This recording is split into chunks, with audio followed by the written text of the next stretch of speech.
तो वो ऐसे लोगों का इस्तेमाल करती है जो वोट काटू पार्टियां हैं कि पूरे हिंदुस्तान में मुसलमान लीडरशिप खत्म की गई कि हमारी फाइट बीजेपी से ओखला के।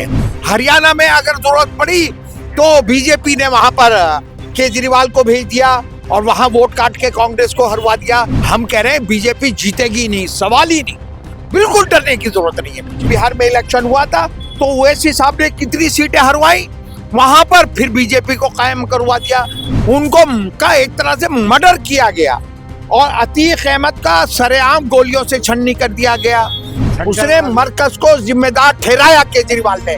पब्लिक को मतलब है कि उसकी गली में सीवेज सिस्टम सही होना चाहिए, दुरुस्त सड़क पक्की होनी चाहिए। जैसे अगर गुजरात में जरूरत पड़ी तो केजरीवाल पहुंचे कांग्रेस को डैमेज करने के लिए।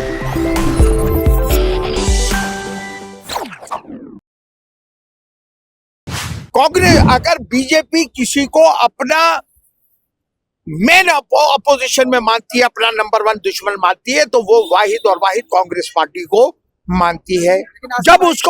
जब उसको जरूरत पड़ती है कि हमें कहीं जरूरत पड़ती है तो वो ऐसे लोगों का इस्तेमाल करती है जो वोट काटू पार्टियां हैं। जहां आके जैसे अगर गुजरात में जरूरत पड़ी तो केजरीवाल पहुंचे कांग्रेस को डैमेज करने के लिए।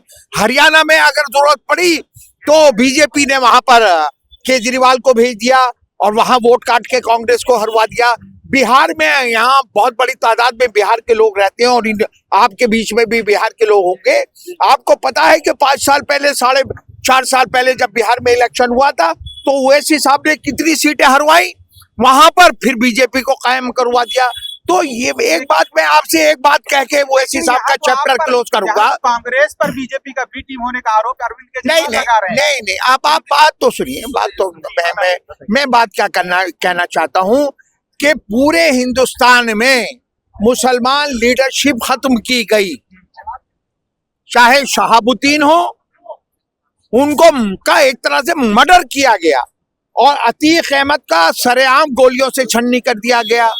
आजम खान जेलों में पड़े हुए हैं और ना जाने कितने मुसलमान लीडर जो थे, जो कौम और मिल्लत के दुख दर्द में आवाज बनते थे और ईमानदारी से काम करते थे, उन्हें खत्म कर दिया। ओवैसी साहब में क्या सुर्खाब के पर है असदुद्दीन ओवैसी में, जो वो मेडिकल कॉलेज चलाते हैं, वो इंजीनियरिंग कॉलेज चलाते हैं, हैदराबाद के सबसे बड़े बिल्डर हैं, लैंड माफिया भी कहलाए जाते हैं। ना तो आज तक ईडी ने उनके घर रेड डाली, ना उनके यहाँ कभी सीबीआई पहुंची, ना कभी ओवैसी साहब के इनकम टैक्स पहुंचा और उनको Z+ सिक्योरिटी मुहैया करा दी गई। मुसलमानों की मजबूत आवाज भी तो है वो। तो क्या आजम खान मुसलमानों की आवाज नहीं थे? उनकी यूनिवर्सिटी बर्बाद कर दी उन्होंने, कौम के लिए एक यूनिवर्सिटी बनाई थी, उसको बर्बाद कर दिया। आजम खान की फैमिली को बर्बाद कर है ना। तेलंगाना में कांग्रेस नहीं, कांग्रेस की बात ईडी कांग्रेस के अंडर में नहीं आती ना। मैं ईडी की बात कर रहा हूँ, इनकम टैक्स की बात करता हूँ। नहीं, मैं वहां पर भी उन्होंने कांग्रेस को डैमेज करने की कोशिश करी, कांग्रेस के खिलाफ कैंडिडेट उतारे। तो यहाँ दिल्ली के अंदर ओखला का वोटर बहुत दानिश्वर है, समझदार है, वो समझता है। वो हाँ, आपकी लड़ाई किससे है ओखला में? ओखला की बात देखिए, हम तो ये मानकर चल रहे हैं और आप इसके देख लीजिएगा कि हमारी फाइट बीजेपी से ओखला के अंदर है।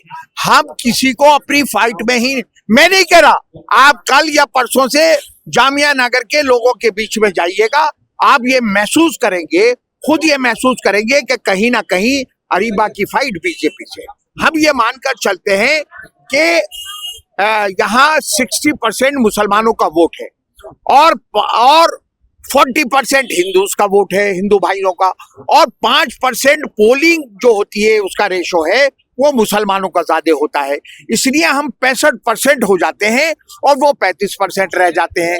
आपको मैं एक बात बता दूं, मोदी की हवा में भी, क्योंकि ये यहाँ काम चलाया जाएगा कि बीजेपी जीत ना जाए, मोदी की हवा में भी 60,000 को कभी बीजेपी क्रॉस नहीं करी है।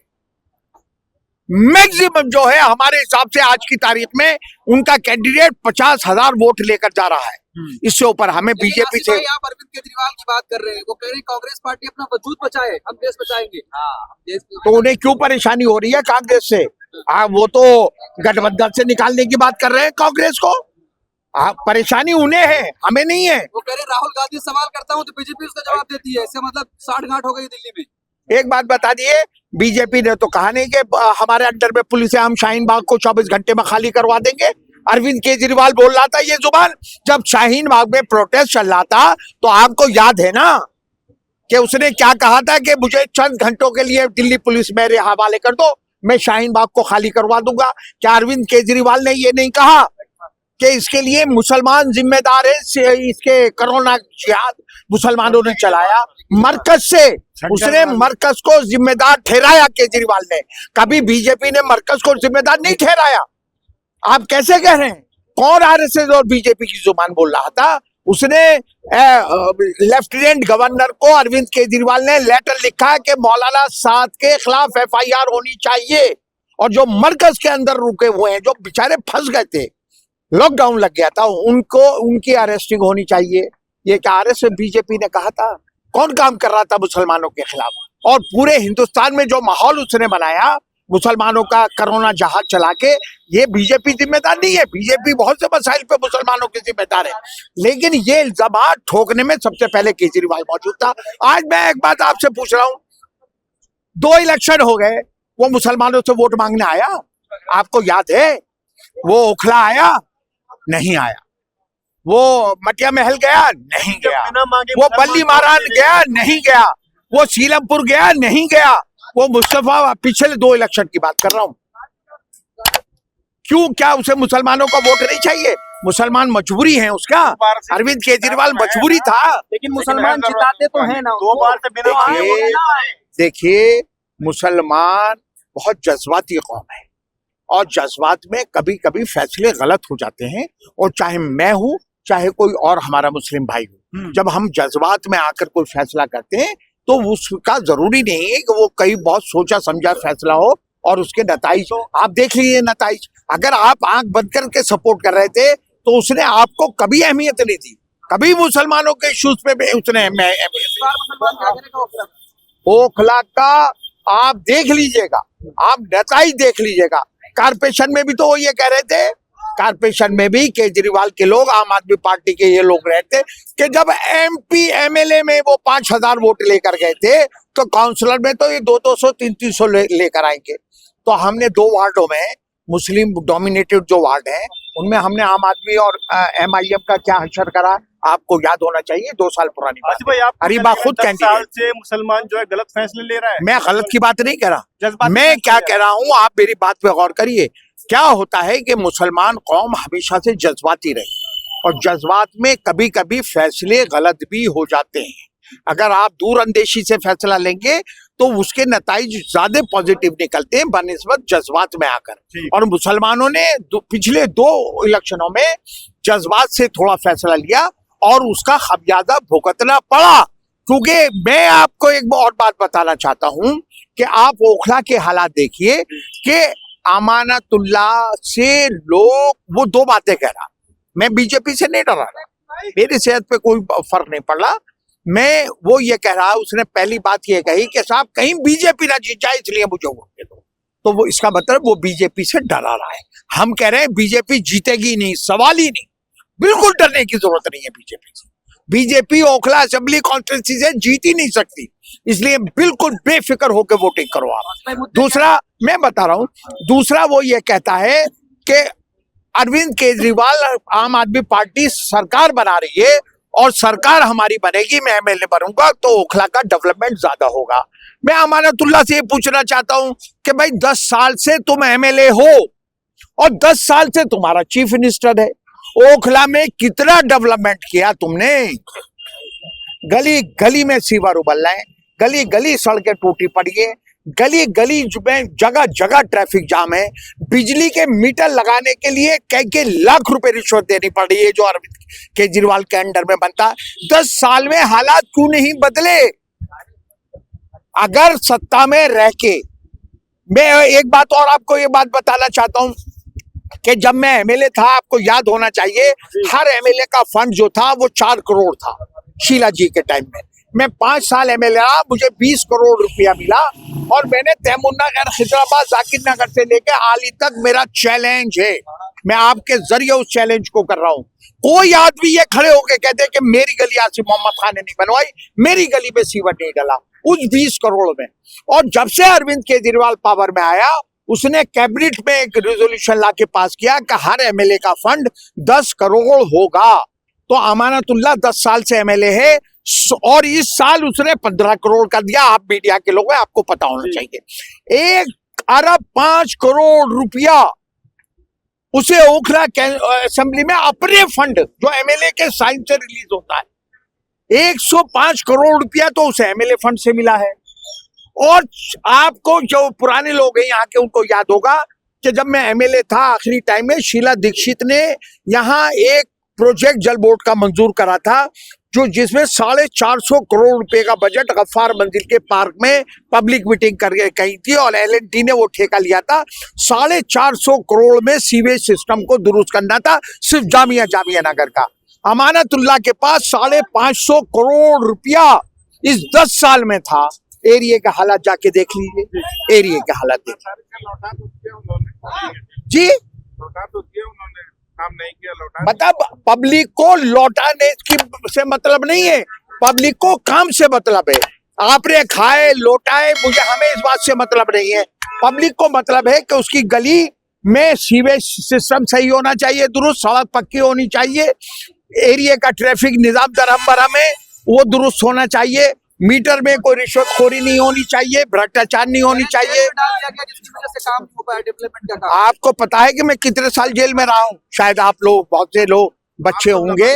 मैं एक बार में ही 1 साल में बाहर आया था और 2-3 बार 3-3 साल के 3-3 महीने के लिए गया।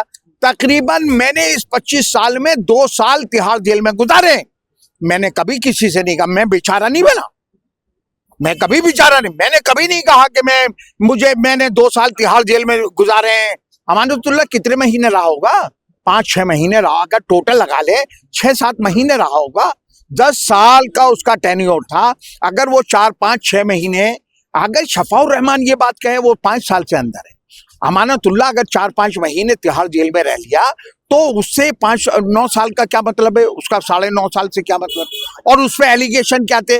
आसिफ मोहम्मद खान पे ये एलिगेशन थे कि उसने पुलिस वाले के थप्पड़ मारा, कारपोरेशन वाले को मुर्गा बना दिया, किसी आईएएस ऑफिसर को कमरे में बंद कर आया। यही तो आसिफ खान पे एलिगेशन थे।